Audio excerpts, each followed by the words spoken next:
La lucha por la verdad. Y dijo Moisés a Josué: escógenos varones y sal a pelear contra Amalec. Mañana yo estaré sobre la cumbre del collado y la vara de Dios en mi mano. Éxodo 17:9. Los hijos de Israel fueron sacados de Egipto con mano alzada y brazo fuerte. Fueron conducidos al vasto desierto ululante, donde habían muy escasas moradas permanentes de hombres. Por algún tiempo prosiguieron su marcha en la soledad, descubriendo pozos y algunos otros rastros de poblaciones nómadas, pero sin encontrar a nadie que turbara esa soledad. Pero da la impresión que entonces, como ahora, habían tribus errantes que, como los beduinos árabes, vagaban por aquí y por allá a través de toda la región en la que se encontraban los hijos de Israel en aquel momento. Esa gente, excitada por la esperanza de un botín, cayó súbitamente sobre la retaguardia de los hijos de Israel, hiriendo muy cobardemente a las filas postreras de sus huestes, se apropió del botín y se batió velozmente en retirada. Cobrando fuerza y valor por este exitoso despojo, se atrevió luego a atacar al ejército de Israel en pleno, que en aquel tiempo debe haber constado de 2 o 3 millones de almas, que fueron sacadas fuera de Egipto y alimentadas milagrosamente en el desierto.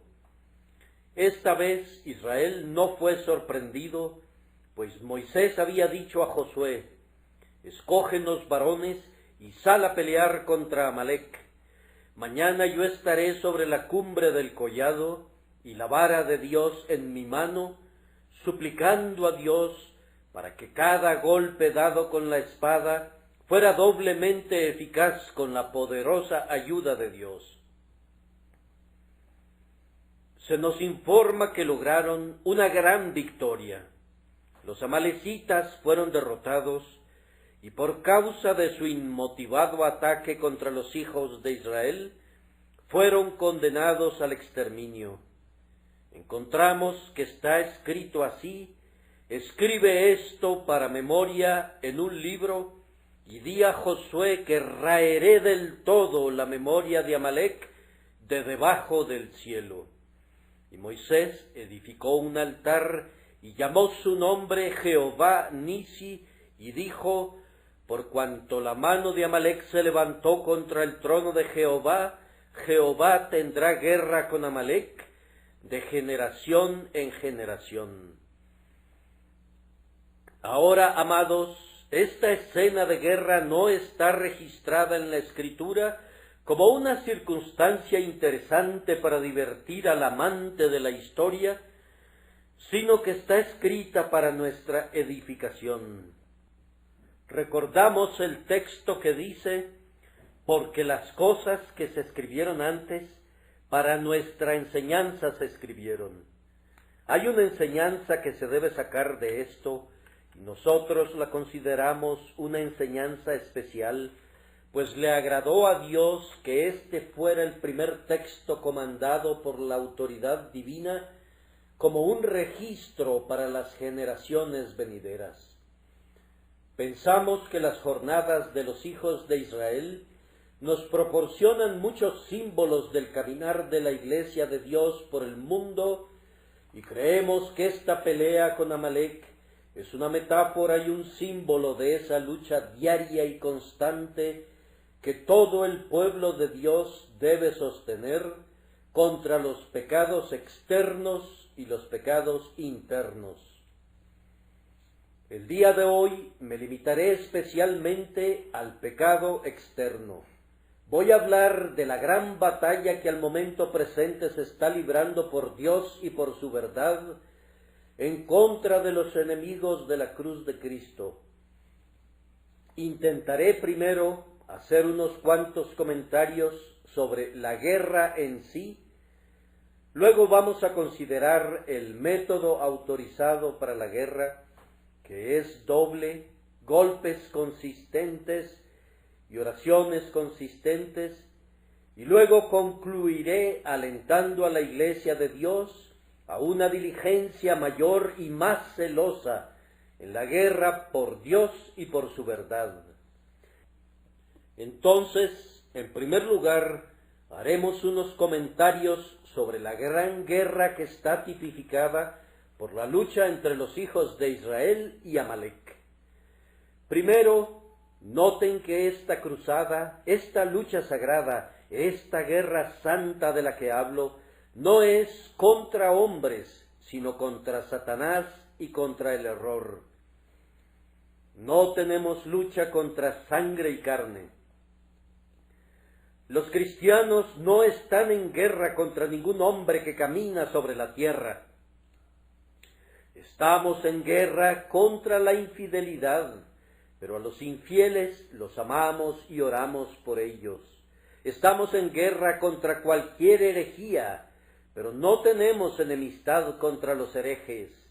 Nos oponemos y declaramos la guerra a muerte con todo lo que se oponga a Dios y a su verdad, pero en relación a todo hombre procuraremos practicar la santa máxima: amad a vuestros enemigos, haced bien a los que os aborrecen.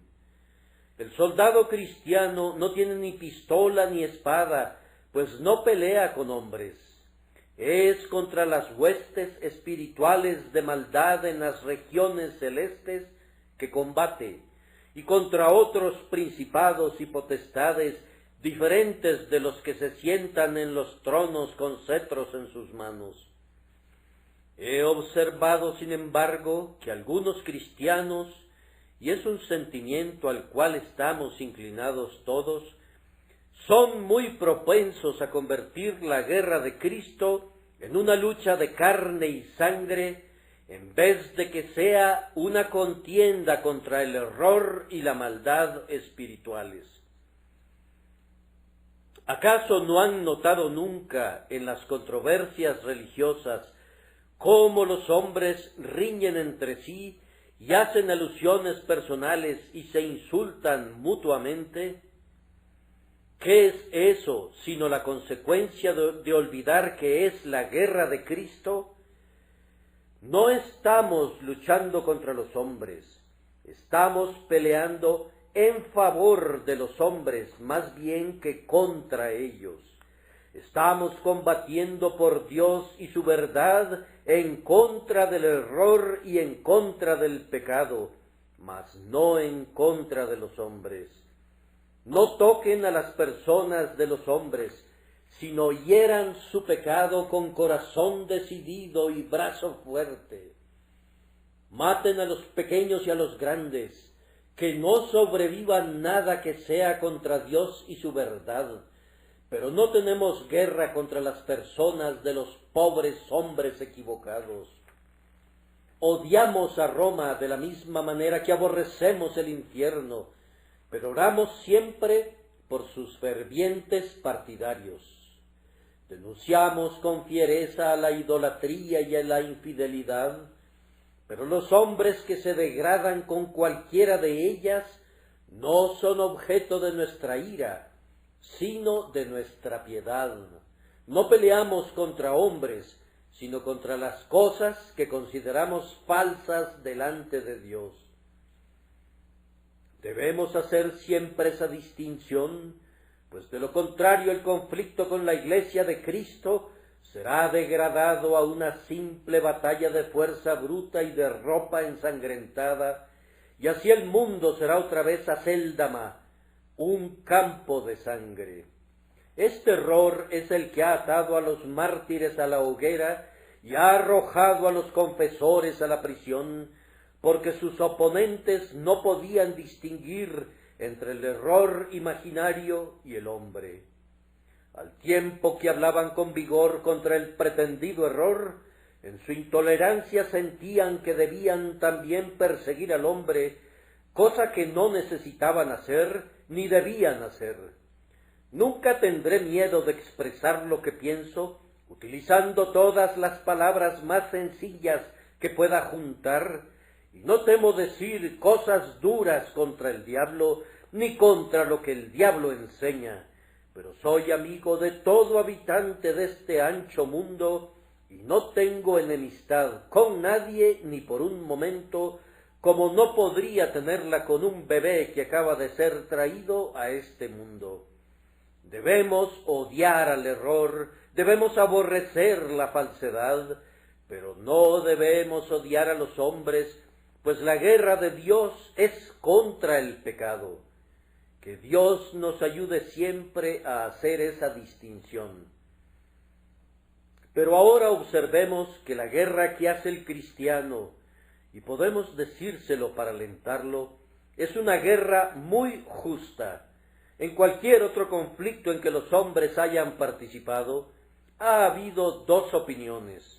Algunos han opinado que la guerra era justa y otros han dicho que era injusta, pero en relación a la guerra sagrada en la que han estado involucrados todos los creyentes, ha habido una sola opinión entre los hombres de mente recta.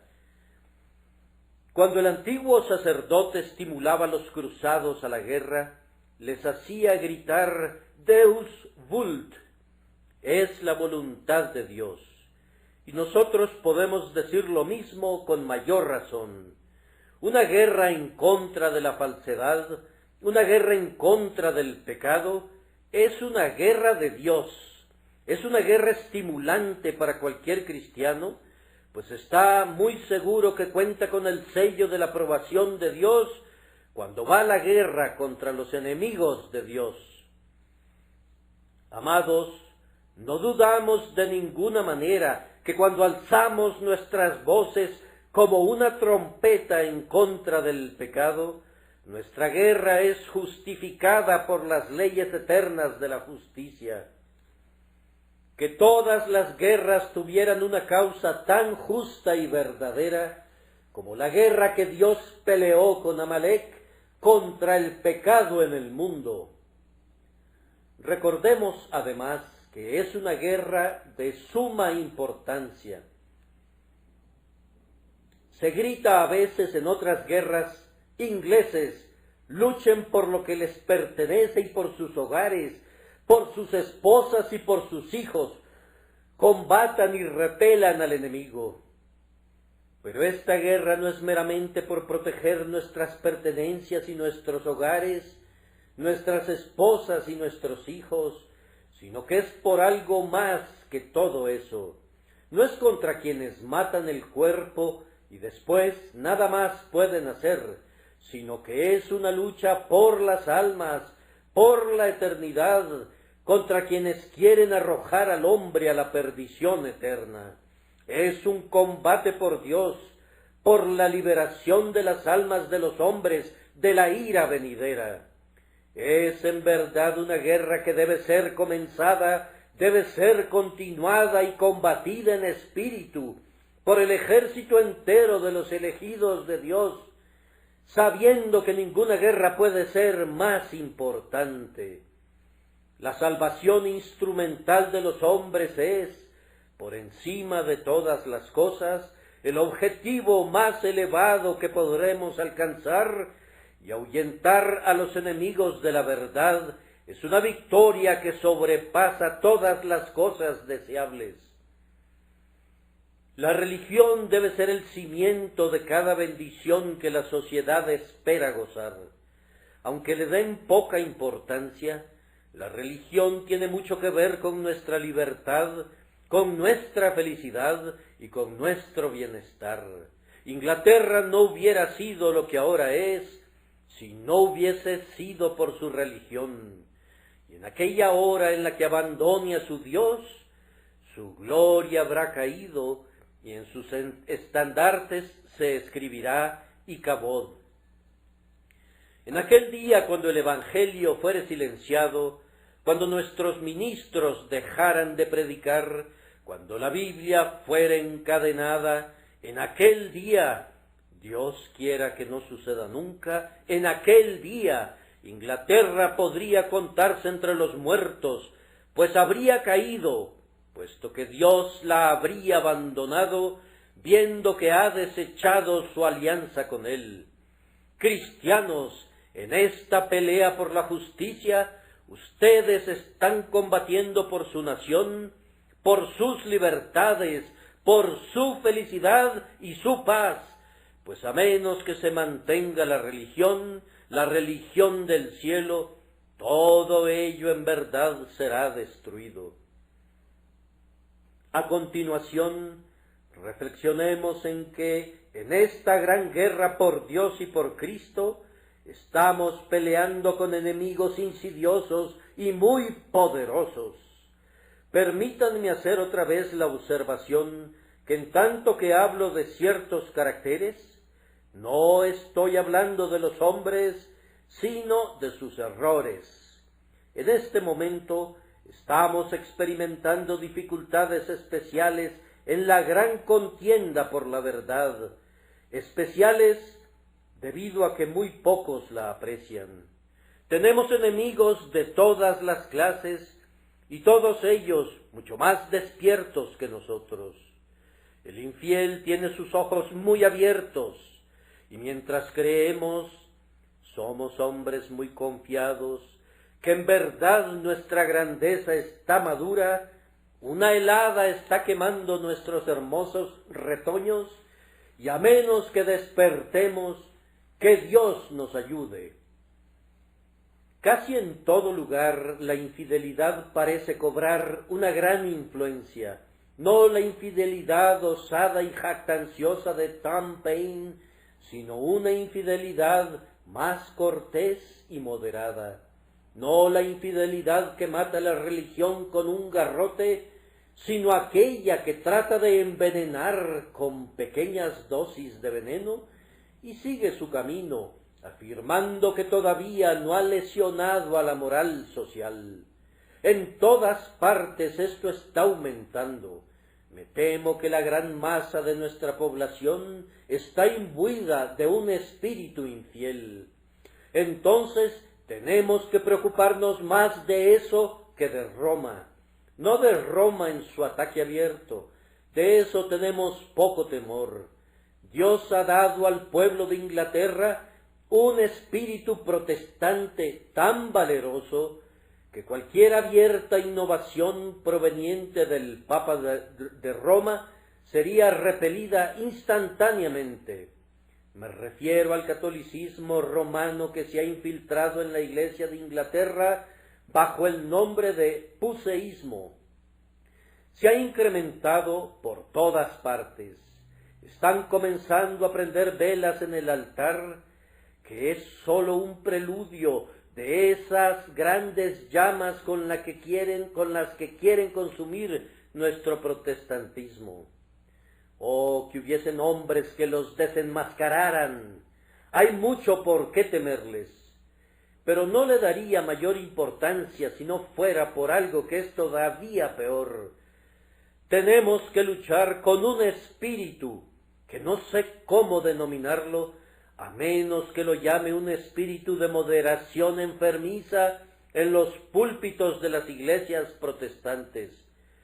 Los hombres han comenzado a limar los ásperos filos de la verdad, a desechar las doctrinas de Lutero y de Zwinglio y de Calvino, tratando de adaptarlas para complacer a los gustos más refinados.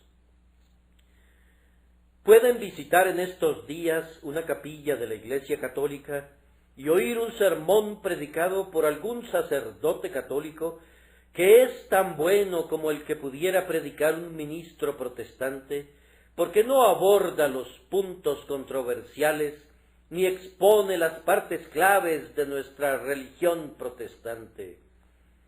Adviertan también cuánto desprecio hay en la gran mayoría de nuestros libros hacia la sana doctrina. Los autores imaginan que la verdad no tiene mayor valor que el error, que en cuanto a las doctrinas que predicamos no tienen mayor importancia. Todavía sostienen que el hombre de recta vida no puede equivocarse. El letargo y la frialdad se están infiltrando en los púlpitos bautistas y de muchas otras denominaciones, y con ellos una suerte de anulación de toda verdad, al tiempo que generalmente predican sólo pequeños errores dignos de notarse. Sin embargo, la verdad misma es expresada de una manera tan diluida que nadie la detecta, y en un estilo tan ambiguo que nadie es sacudido por ella. En la medida que esté al alcance del hombre, las flechas de Dios deben ser quebradas y la espada debe ser envainada en el día de la batalla. Los hombres ya no oyen la verdad como solían hacerlo. Una boca de terciopelo está reemplazando al cojín de terciopelo, y el órgano es lo único en el edificio que expresa un cierto sonido. De tales cosas, líbranos, Señor. Que el cielo ponga un fin a toda esta moderación mal entendida. Necesitamos una verdad expresada con franqueza en estos peligrosos días. Necesitamos un hombre en este momento que hable como Dios le indique y que no se preocupe por nadie. Oh, si tuviésemos entre nosotros a algunos de los viejos predicadores escoceses. Esos predicadores escoceses hacían temblar a los reyes. No eran siervos de hombres, eran muy señores doquiera que iban, porque cada uno de ellos decía: Dios me ha dado un mensaje, mi frente es adamantina contra los hombres, hablaré lo que Dios me diga. Como Micaías, esos predicadores decían: vive Jehová, que lo que Jehová me hablare, eso diré. Héroes de la verdad, soldados de Cristo, despierten. En este momento tenemos enemigos. No crean que la lucha ha terminado. La gran guerra de la verdad se torna más intensa y fiera que nunca. Oh soldados de Cristo, desenvainen sus espadas, levántense otra vez por Dios y por su verdad, para que el evangelio de la gracia inmerecida no sea olvidado. Solo déjenme agregar, en lo relativo a esta guerra, que tendrá perpetua duración.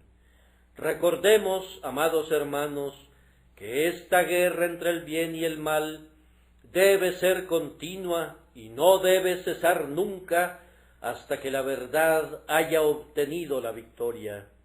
Si suponen que nuestros antepasados hicieron lo suficiente por la verdad y por Dios, y que ustedes pueden disfrutar del ocio, cometen un grave error. Hasta ese día, cuando el mando tenga la verdad y la verdad tenga el mando, no debemos envainar nunca nuestras espadas. Hasta la feliz hora en que Cristo reine, cuando sea Señor de todas las tierras, cuando forjemos asadones de nuestras espadas, hoces de nuestras lanzas, y los hombres ya no aprendan más la guerra, hasta ese día el conflicto debe mantenerse. Que nadie piense que hemos alcanzado una posición en la que no tenemos necesidad de estar vigilantes. Así como la guerra ha sido terrible en el pasado, sigue siéndolo ahora, aunque de otra manera. Ahora no tenemos necesidad de resistir hasta la muerte en nuestra lucha con el pecado, pero tenemos necesidad de un poder de resistencia tan firme como el que poseyeron los mártires y confesores en los días del pasado. Hermanos, tenemos que despertar. El ejército debe estar presto. Los soldados del Señor deben despertar a una conciencia de su posición. Ahora tocamos la trompeta. Apresúrense a la batalla, soldados amodorrados. Arriba arriba, arriba. Sus estandartes deben ondear y sus espadas deben ser desenvainadas. Es un día de lucha, un día de guerra y de contienda. Sin embargo, no puedo concluir esta sección de mi sermón sin señalar que no es meramente el error en la religión lo que debemos combatir, sino el error en la práctica. Oh, amados, este mundo es un mundo perverso todavía, y Londres es todavía una ciudad abominable. Tenemos un hermoso lustre por doquier, un hermoso exterior, pero hay en sus partes ocultas. El pecado aún domina. Esta es la gran ciudad de las falsas apariencias, la lucida casa de la impostura, el hogar inmundo de la corrupción. Nuestras calles están bordeadas de bellas casas. Pero ¿qué encontramos en su interior? ¿Qué encontramos allí, en las entrañas de nuestra ciudad? Londres es un culpable colosal, es un pecador monstruoso, y por todos lados hay quienes viven en los más repugnantes vicios, y sin embargo prosiguen su carrera sin freno y sin reproche, pues es de mal gusto señalar a los hombres sus pecados, además de que son muy pocos los que tienen el espíritu de hablar claramente contra los pecados de los hombres. Cuando consideramos la presencia del libertinaje femenino que cuenta entre sus adeptos a decenas de miles, ¿acaso no somos conducidos a concluir que el mismo pecado debe ser muy común entre los hombres? ¡Ya, qué terrible que tengamos que expresar esto! Y los hombres que engañan y seducen a las pobres desventuradas mujeres ¿no son admitidos en la sociedad como personas respetables y morales? ¿Qué es esto sino abominable hipocresía? En Londres somos más pecadores de lo que muchos suponen. Todo está encubierto, pero no crean que pueden engañar a Dios de esta manera. El pecado merodea a un hórrido ritmo por la tierra. La iniquidad todavía recorre nuestras calles disfrazada, es cierto, no como pecado abierto, pero muy ofensiva para Dios y para los hombres buenos. Oh, hermanos míos, el mundo no es bueno todavía. Tiene una película protectora, pero en todo momento la repugnante enfermedad acecha por dentro.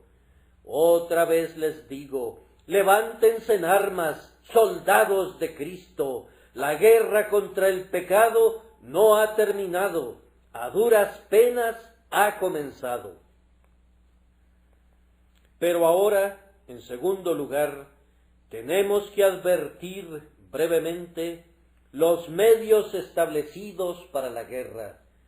Cuando Amalec salió contra Israel, Dios estableció dos medios para combatirlos.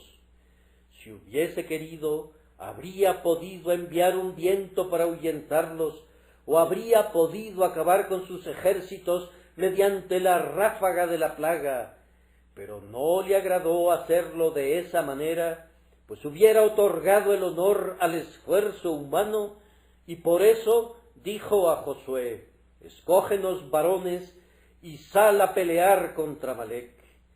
Es cierto que, con la fortaleza de Dios, Josué pudo haber vencido al enemigo, pero Dios dice: a la vez que honro el esfuerzo humano, aún así haré comprender a los hombres que Dios lo hace todo. Moisés sube a la cumbre del collado, permanece allí en oración, sostén en alto tu vara, y mientras los soldados de Josué se apresuran a la batalla, Moisés intercederá y ustedes obtendrán un triunfo conjunto.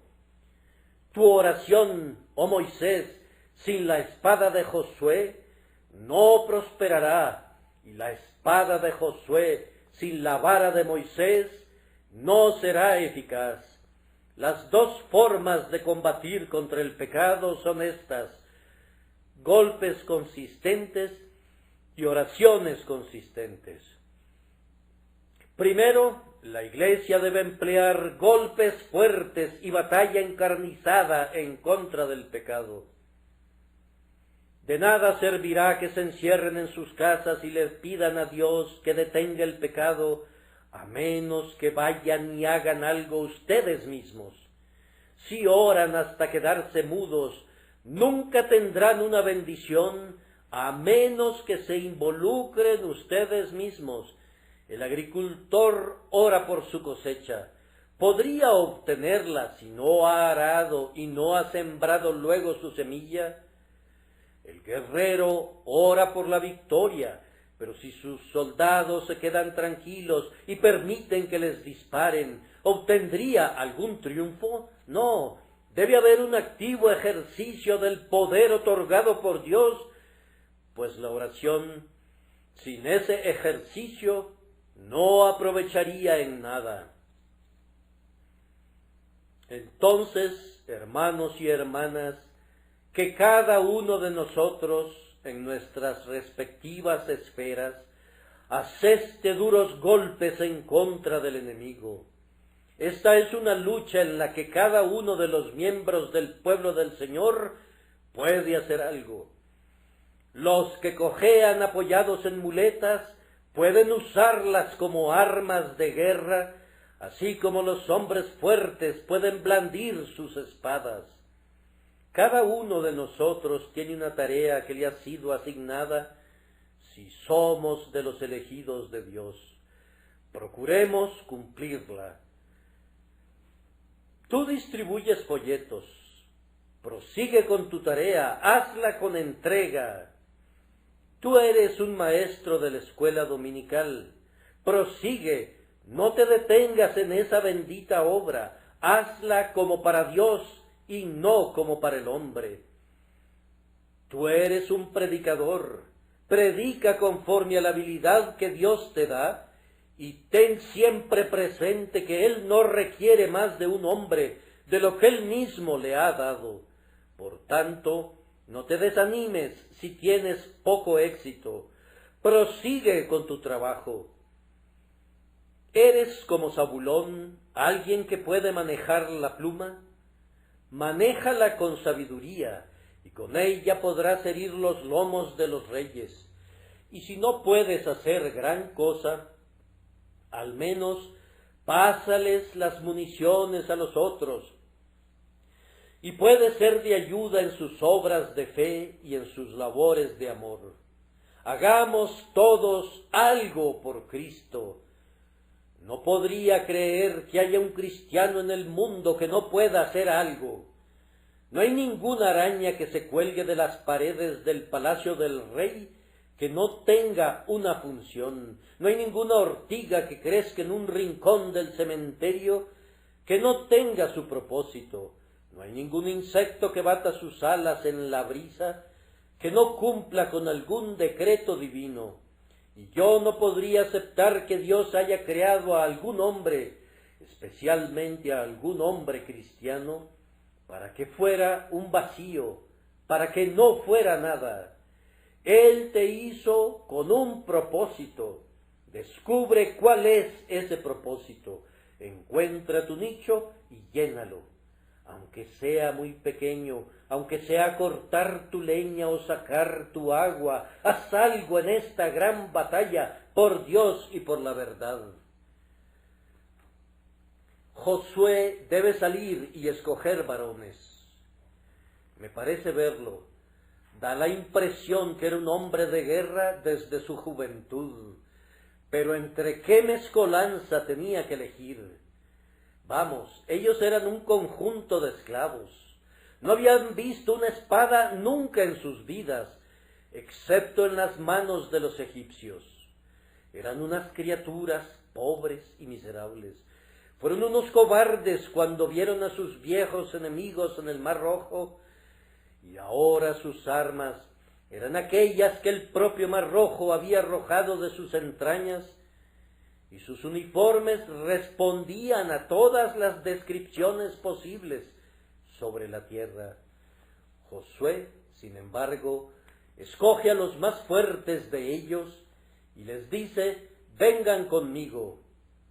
Era de verdad, como uno lo llamaría, un regimiento harapiento con el cual se presentó a la lucha, y sin embargo ese regimiento harapiento salió victorioso. Josué ganó el combate contra los amalecitas, gente que poseía un entrenamiento para llevar una vida de rapiña. Entonces, ustedes, hijos de Dios, es posible que sepan muy poco de las tácticas de guerra, y sus enemigos podrían derrotarlos en cuanto a los argumentos y aniquilarlos en materia de lógica. Pero si son hijos de Dios, los que están con ustedes son más que suficientes para luchar con los enemigos. Vivirán para verlos tendidos, muertos en el campo de batalla. Solo pelea con fe en Dios y saldrás victorioso. Pero esto no es todo. Josué podría haber peleado, pero pudo haber sido derrotado si no hubiese sido por Moisés en la cumbre del collado. Ambos eran necesarios. ¿No ves la batalla? No es de grandes proporciones, pero aún así es digna de toda tu atención. Allá están los amalecitas lanzándose a la guerra con gritos discordantes. Mira, Israel los está repeliendo y Amalec huye.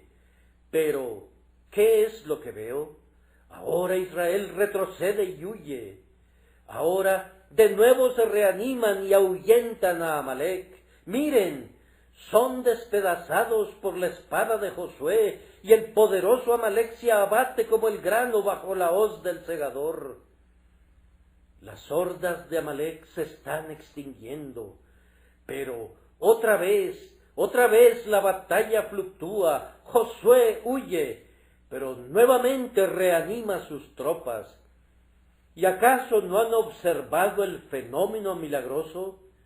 Allá, en la cumbre del collado, está Moisés. Observarán que cuando sus brazos estaban extendidos, Israel derrotaba a Amalec, pero en el instante en que por el cansancio bajaba sus manos, entonces Amalec tenía una victoria temporal. Y cuando de nuevo alzaba su vara, Israel dispersaba al enemigo. Cada vez que la mano de la oración caía, la victoria fluctuaba entre los combatientes. ¿Ven al venerable intercesor? Moisés, siendo un hombre de avanzada edad, se cansa de permanecer de pie así tantas horas. Entonces lo sientan sobre una piedra. A pesar de ello, sus brazos no son de hierro y sus manos están bajando. Pero vean, sus ojos despiden fuego y sus manos son alzadas al cielo. Las lágrimas comienzan a rodar por sus mejillas y sus oraciones jaculatorias suben al cielo como muchos dardos que encontrarán su objetivo en el oído de Dios. ¿Pueden verlo? Él es el eje de la victoria. Cuando vacila, Amalec prevalece, y cuando recupera su fuerza, el pueblo elegido gana la victoria. Miren, Aarón está sosteniendo su mano por un momento, y luego se apoya sobre Hur, y el anciano cambia sus manos, pues la batalla dura todo el día, y bajo el ardiente sol es un trabajo muy agotador mantenerlas en una sola posición. Pero vean cuán virilmente las mantiene, duras como si hubiesen sido esculpidas en piedra. Cansado y agotado, aún así sus manos están extendidas como si fuese una estatua, y sus amigos le ayudan en su celo. Y vean ahora, las filas de Amalec están deshechas como delgadas nubes ante un viento fuerte de Vizcaya. Huyen, huyen, todavía sus manos están inmóviles, todavía pelean, todavía los amalecitas huyen, todavía Josué prevalece, hasta que al fin todos los enemigos yacen tendidos, muertos sobre la llanura, y Josué regresa con un grito de júbilo. Ahora, esto nos enseña que debe haber oración acompañada de esfuerzo. Ministro, aunque continúes predicando, no tendrás ningún éxito a menos que ores. Si no sabes cómo luchar con Dios de rodillas, encontrarás que es muy difícil luchar de pie en el púlpito con los hombres. Podrás esforzarte para hacerlo, pero no tendrás éxito, a menos que apoyes tus esfuerzos en la oración. Es más probable que falles en tus oraciones que en tus esfuerzos. No leemos en ningún momento que la mano de Josué haya estado cansada de blandir la espada, pero la mano de Moisés sí estaba cansada de sostener la vara. Entre más espiritual sea la tarea, más propensos estaremos a cansarnos de ella. Podríamos pararnos y predicar todo el día, pero no podríamos orar todo el día. Podríamos salir para visitar enfermos todo el día, pero no podríamos estar encerrados ni la mitad del día en nuestras habitaciones. Pasar una noche con Dios en oración sería mucho más difícil que pasar una noche predicando al hombre. Oh, cuídate, cuídate, Iglesia de Cristo, de dejar de orar. Por sobre todo, me dirijo a mi propia iglesia muy amada, a mi propio pueblo. Ustedes me han amado, y yo les he amado, y Dios nos ha dado un gran éxito y nos ha bendecido. Pero fíjense bien, yo atribuyo todo eso a sus oraciones. Ustedes se han congregado en multitudes perfectamente incomparables para orar por mí cada lunes por la noche, y yo sé que soy mencionado en sus altares familiares como alguien que es muy amado en sus corazones, pero tengo miedo que sus oraciones cesen. Dejen que el mundo diga, abajo con él.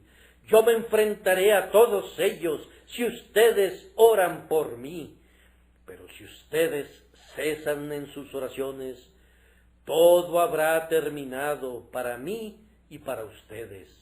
Sus oraciones nos hacen poderosos. La legión que ora es una legión que truena. Si me pudiera comparar con un comandante militar, diría esto, que cuando veo que mis hombres se levantan para orar en números tan grandes, me siento como Napoleón cuando envió a su vieja guardia. La batalla había amainado. Allá van, dijo, ahora la victoria es segura. O como nuestros propios guardias, los boinas negras, que donde quiera que iban, llevaban la victoria con ellos. La legión que ora es una legión que truena en todas partes. Los hombres pueden enfrentarse a todo menos a la oración. Si oráramos como algunos hombres lo han hecho, arrancaríamos de tajo las propias puertas del infierno. Oh, que tuviésemos poder en la oración. No cesen, se los ruego, se los suplico, no cesen de orar. Dejen de hacer cualquier otra cosa, pero no dejen de orar. Puestos de rodillas, luchen con Dios, y ciertamente el Señor nuestro Dios nos bendecirá, y témanlo todos los términos de la tierra. Y ahora, en tercer lugar, voy a concluir solamente con unas cuantas observaciones para animarlos a la guerra. Recuerden, oh hijos de Dios, que hay muchas cosas que deben hacer los valientes para combatir por Dios y por su verdad.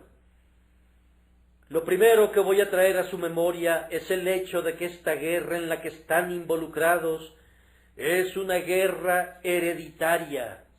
No es una que ustedes hayan comenzado, sino una que han heredado desde el momento en que la sangre de Abel clamó por venganza. Cada mártir que ha muerto ha pasado la bandera ensangrentada al siguiente, y éste a su vez se la ha pasado a otro mártir. Cada confesor que ha sido atado en la hoguera para ser quemado ha encendido su vela y se la ha entregado a otro diciéndole: cuídala. Y ahora he aquí la vieja espada por Jehová y por Gedeón. Recuerden qué brazos la han blandido, recuerden cuán a menudo ha penetrado hasta partir el alma y el espíritu, las coyunturas y los tuétanos. ¿La van a deshonrar? ¿La deshonrarán? Aquí está el grandioso estandarte. Ha ondeado en muchas brisas, mucho antes que la bandera de esta nuestra tierra fuera confeccionada. La bandera de Cristo fue suspendida en alto. ¿Van a mancharla? ¿La mancharán? ¿No la entregarán a sus hijos todavía inmaculada, diciendo: prosigan, prosigan, les dejamos la herencia de guerra, prosigan, prosigan y venzan? Lo que hicieron sus padres, háganlo ustedes otra vez. Todavía sostengan la lucha hasta el final de los tiempos. Yo amo a mi Biblia porque es una Biblia bautizada con sangre. La amo todavía más porque muestra la sangre de Tyndale. La amo porque está teñida de la sangre de John Bradford y de Rowland Taylor y Hooper, y amo porque está manchada de sangre. A veces pienso que me gusta la fosa bautismal porque ha sido manchada con sangre y ahora está prohibida por la ley en el continente europeo. La amo porque veo en ella la sangre de hombres y mujeres que fueron martirizados porque amaron la verdad. ¿Acaso no defenderán el estandarte de la verdad después que tan ilustre linaje de guerreros lo ha sostenido en sus manos? Quisiera haber podido dirigirme a ustedes como habría deseado, pero mi voz me falla. Por tanto, no puedo exhortarlos exceptuando una consideración, que es la perspectiva de la victoria final. Es cierto que antes de que pase mucho tiempo triunfaremos. Por tanto, no renunciemos a la lucha. Me ha dado mucha satisfacción oír que últimamente ha habido un avivamiento en las filas de la Iglesia de Cristo. Por aquí y por allá oigo que se están levantando grandes evangelistas. Algunos me han preguntado cuando se han mencionado sus nombres: ¿qué puedes comentar? Mi respuesta es: ojalá todo el pueblo de Jehová fuese profeta.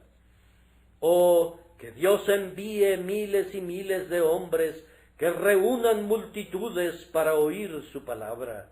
Yo quisiera que llegue el día en que cada iglesia y cada capilla de Inglaterra estuviesen tan llenas de almas como esta, y que fueran tan grandes como esta. Pienso que en verdad las iglesias están teniendo un avivamiento, pero si no es así, la victoria es todavía segura. Dios conseguirá la victoria, Jehová triunfará. Satanás podrá soñar que él triunfará, pero no lo hará. Por tanto, hombres y hermanos, marchemos a la victoria, que la corona que está delante de nosotros les anime para el combate hasta obtener la victoria, y adelante, adelante, adelante, pues Dios es por ustedes. Recuerden al grandioso intercesor. Cristo está en la cumbre del collado, y mientras ustedes se encuentran en el valle, Él intercede y prevalecerá.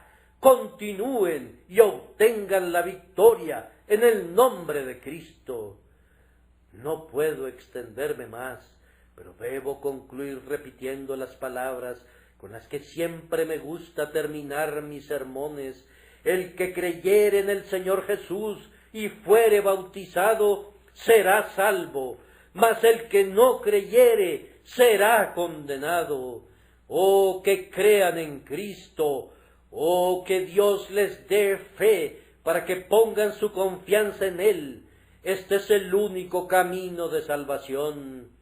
Cree en el Señor Jesucristo y serás salvo.